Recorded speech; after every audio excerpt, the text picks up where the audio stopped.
नमस्कार दोस्तों, मैं नीरज जहांगीर स्वागत करता हूं आपका पाठशाला क्लासेस के इस YouTube प्लेटफॉर्म पर। मैंने आपको कहा था कि साल 2026 आपके सिलेक्शन का साल है और लगातार नई नई वैकेंसीज है वो आ रही है। और अभी राजस्थान में जो JVVNL है उसमें जूनियर अकाउंटेंट की वैकेंसी है वो आपके सामने है। नई वैकेंसी आ गई है, नॉन CET भर्ती है। इस वैकेंसी के बारे में डिटेल से डिस्कशन करने वाले हैं कि कौन कौन आवेदन कर सकता है, क्वालिफिकेशन क्या है, एज क्राइटेरिया क्या है, कौन इसमें अप्लाई कर सकता है, कौन नहीं अप्लाई कर सकता। हर एक पहलू के बारे में डिटेल से डिस्कशन करने वाले हैं, तो सेशन को आपको लास्ट तक देखना है। आप मेरे पीछे देख पा रहे हो, ये एक लेटर है जो कि यहां पर आप देखोगे ऊर्जा विभाग, राजस्थान ऊर्जा विभाग का एक लेटर है जिसमें अध्यक्ष डिस्कॉम जयपुर और यहां पर प्रबंध निदेशक राजस्थान राज्य विद्युत प्रसारण निगम लिमिटेड और राजस्थान राज्य विद्युत उत्पादन निगम लिमिटेड है, उसको भेजा गया है। और यहां पर सब्जेक्ट के बारे में आप देखोगे तो लिखा हुआ राजस्थान डिस्कॉम में वर्ष 2025-26 में 2005 रिक्त पदों की सीधी भर्ती के माध्यम से भरे जाने के संबंध में यह लेटर भेजा हुआ है। कुल मिला के ऊर्जा विभाग में 2005 पदों पर आपको नई वैकेंसीज है वो देखने को मिलेगी। यहां पर हर एक हम बात करें कि पोस्ट के लिए यहां पर पदों की संख्या है उनके बारे में बात है वो की गई है ना। नेम ऑफ द पोस्ट के बारे में बात करें तो जूनियर इंजीनियर के पद पर है, जूनियर अकाउंटेंट है और यहां पर हमारे लिए जो सबसे इंपॉर्टेंट है वो यही है जूनियर अकाउंटेंट। जूनियर अकाउंटेंट के बारे में बात करें तो यहां पर आप देखोगे कि जूनियर अकाउंटेंट है उसमें टोटल यहां पर देखो RVUNL मतलब राजस्थान राज्य विद्युत उत्पादन निगम लिमिटेड, राजस्थान राज्य विद्युत प्रसारण निगम लिमिटेड, जयपुर विद्युत वितरण निगम लिमिटेड, अजमेर विद्युत वितरण निगम लिमिटेड और जोधपुर विद्युत वितरण निगम लिमिटेड, इसमें क्या आई हुई है वैकेंसी आई हुई है। आप यहां पर देख पाओगे कि टोटल पदों की संख्या देखोगे तो यहां पर जूनियर अकाउंटेंट में जो AVVNL है उसमें यहां पर 60 और 48 पोस्ट है, टोटल वैकेंसीज है। यहां पर JVVNL में है ना, सब जो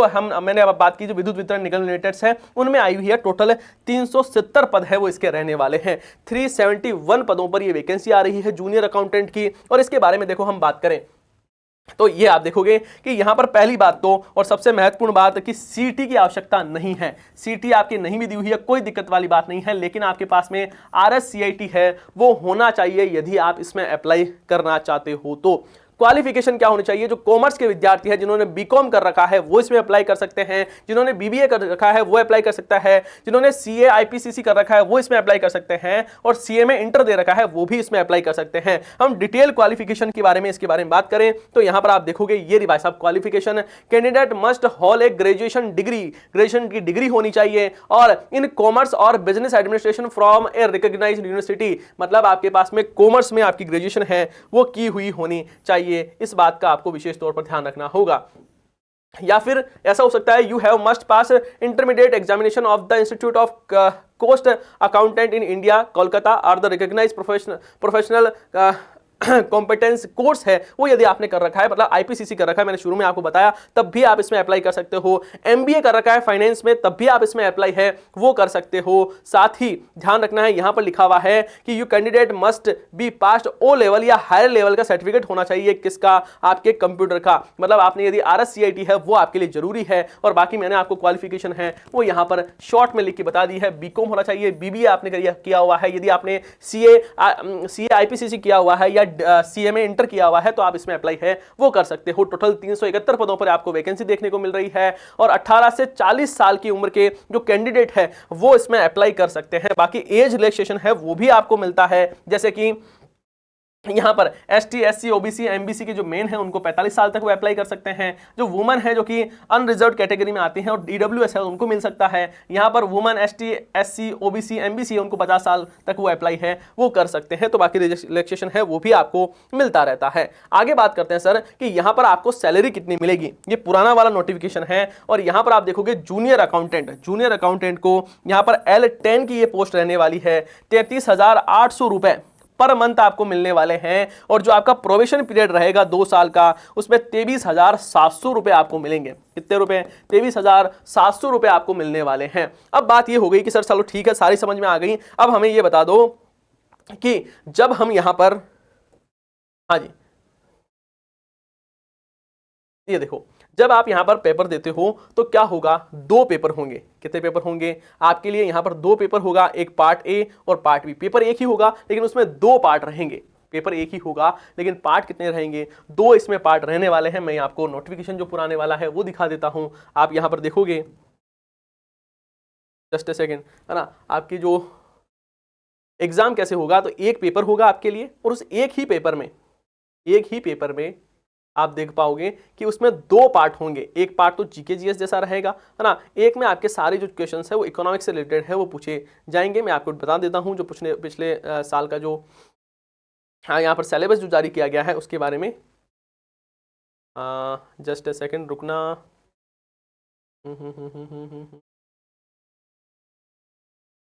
ये देखिए,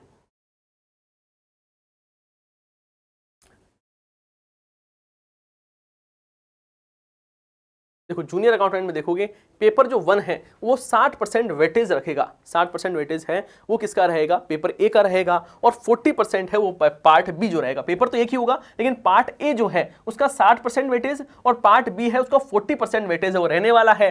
पार्ट जो ए है उसमें आपके corporate accounting, income tax, cost accounting, theory and practice of auditing, ऐसे जो चीजें हैं जो आपके कॉमर्स से रिलेटेड है वो पूछी जाने वाली है। और इसका जो पार्ट बी है उसके बारे में बात करें तो देखो पार्ट बी है उसमें क्या पूछा जाएगा, रीजनिंग एंड मेंटल एबिलिटी पूछी जाएगी, मैथमेटिक्स पूछा जाएगा आपसे, जनरल नॉलेज और एवरीडे साइंस है वहां से क्वेश्चन पूछे जाएंगे, हिंदी और इंग्लिश है वो आपसे पूछा जाने वाला है। साथ ही यहां पर हम बात करें, देखो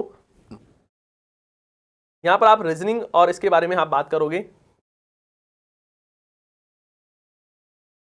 हाँ आप यहां पर बात करोगे तो देखो एनालिटिक्स, रीजनिंग है, नंबर सीरीज है वो पूछी जाएगी, letter series, odd man out पूछा जाएगा, कोडिंग डिकोडिंग पूछी जाएगी, शेप्स एंड मिरर्स आपसे पूछे जाएंगे, इमेज पूछी जाएगी, क्लॉक्स जो क्वेश्चन आते हैं रीजनिंग में वो सारे पूछे जाने वाले हैं। मैथ्स में आपके मैथमेटिक्स आएगी 10th लेवल की, और जनरल नॉलेज और एवरीडे साइंस है उसमें आपके देखो current event including issues of state, मतलब राजस्थान की करंट अफेयर पूछी जाएगी आपसे, है ना। नेशनल और इंटरनेशनल जो इंपॉर्टेंट की जो खबर है वो पूछी जाने वाली है, उससे रिलेटेड जो व्यक्ति है उसके बारे में चीजें पूछी जाएगी, जो स्थान है वो पूछा जाने वाला है, और गेम्स एंड स्पोर्ट्स पूछा जाएगा, इंडियन हिस्ट्री है ना पूछी जाने वाली है, ज्योग्राफी, साइंस, इंडियन पॉलिटी, है ना, with special reference of Rajasthan, मतलब राजस्थान के संदर्भ में आपको ये सारी चीजें हैं वो पढ़नी होगी जीके तैयार करने के लिए। साथ ही आपके लिए 10th क्लास के लेवल की,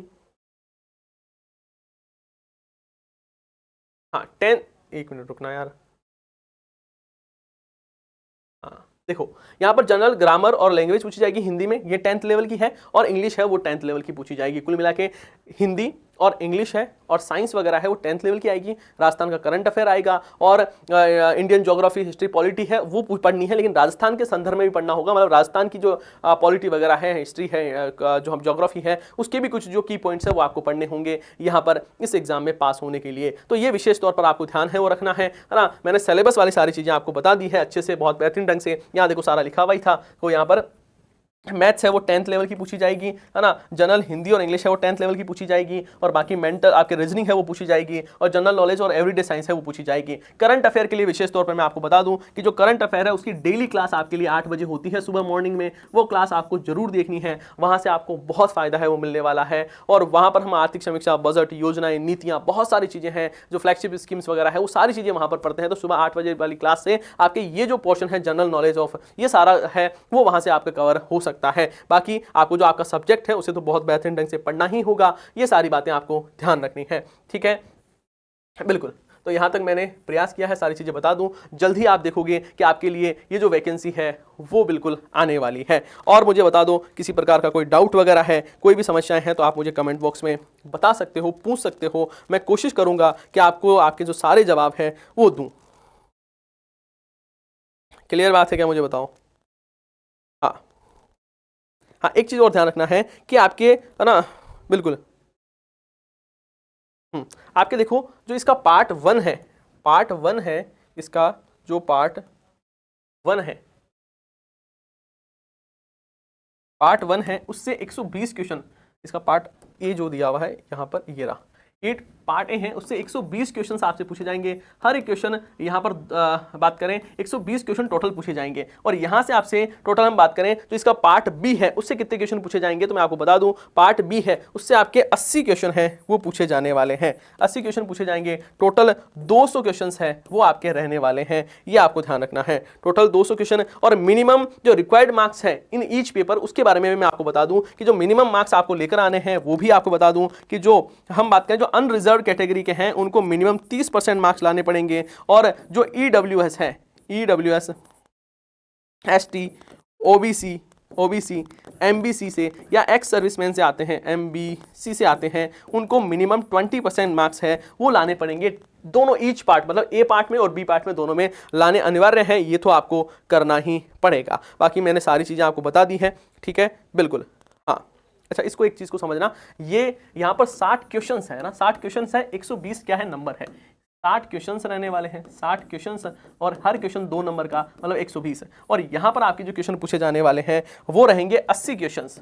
जो पार्ट बी है उससे 80 क्वेश्चंस आएंगे, हर एक क्वेश्चन 1 नंबर का रहेगा, मतलब 80 नंबर का रहने वाला है। ये 120 नंबर और ये 80 नंबर मिलाकर 200 नंबर का आपका पेपर होगा। लेकिन यहाँ 60 क्वेश्चन रहेंगे और यहाँ 80 क्वेश्चन रहेंगे। ये क्वेश्चन, एक क्वेश्चन 2 नंबर का रहेगा और यहाँ पर एक क्वेश्चन 1 नंबर का है वो रहने वाला है। तो इस चीज़ का थोड़ा सा ध्यान रखना है। बाकी आपको तैयारी बहुत बेहतरीन ढंग से करनी है। ये सेशन कैसा लगा है, इसमें आपको ये जो जानकारी है वो अच्छी लगी है या नहीं लगी, कोई पूछना है, कोई डाउट है, तो वो सारी चीज़ें आप पूछ सकते हो। बाकी आपके लिए लगातार क्लासेस है वो चल ही रही है। राजस्थान जीके हैं, उसके लिए हम लगातार आपके लिए क्लासेस लेकर आ रहे हैं। सुबह 8 बजे करंट अफेयर की क्लास होती है, उसके बाद में 11 बजे एक MCQ की सीरीज आपके लिए चल रही है। उसके साथ ही आपको शाम को राजस्थान की हिस्ट्री, ज्योग्राफी, पॉलिटी और आर्ट एंड कल्चर की क्लासेस है वो भी चल रही हैं, और हिंदी इंग्लिश भी आपके लिए प्रॉपर क्लासें चल रही है, वो भी यूट्यूब पर बिल्कुल फ्री में। तो ये सेशन कैसा लगा है उसके बारे में जरूर बताना है। यदि सेशन अच्छा लगा है तो इसको लाइक करना है और आपके सभी साथियों के साथ में सेशन को शेयर जरूर करना है। हम मिलते हैं नेक्स्ट सेशन में। जय हिंद, जय भारत।